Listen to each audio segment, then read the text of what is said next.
So now that we've all set up on that side of things, what we need to do is we now need to log into our Neto backend. Okay, so if you haven't already done so, go to neto.com.au and sign up for a trial account, and you'll receive a Neto URL which we'll log into.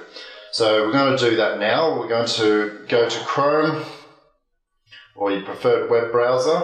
Okay. And what we're going to do is we're going to log into the back end of our store. So to do that, our store is called Apple POS. So we go to Apple POS. And don't forget the underscore cPanel. Okay, now you'll be asked to enter your username and password. Just go ahead and log in. Alright guys, now that we've logged into the Neto control panel, we'll end up on the dashboard page.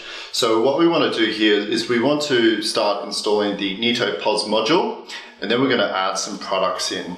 As well as that, we're going to make sure we're going to check our business details, because that's going to be an important step when a customer actually purchases from you, that all your details are showing correctly.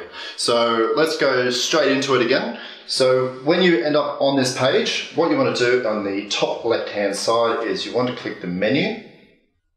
Okay, and then you want to scroll down to the add-on section. Okay, and now at the very start, you'll see the Neto POS module. So click the install button. Click install. Now it'll ask you how many registers you actually want. Now this is going to be pretty important if you have multiple stores, or you have quite a large store where you have multiple registers.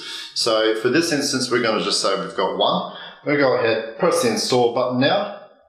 Okay, now the great thing about this is that you can actually trial it for 14 days. So if you want to see if this is worthwhile for your business, or you're not too sure whether this is the right solution, you've got 14 days to have a bit of a play around with it and see if it works for you.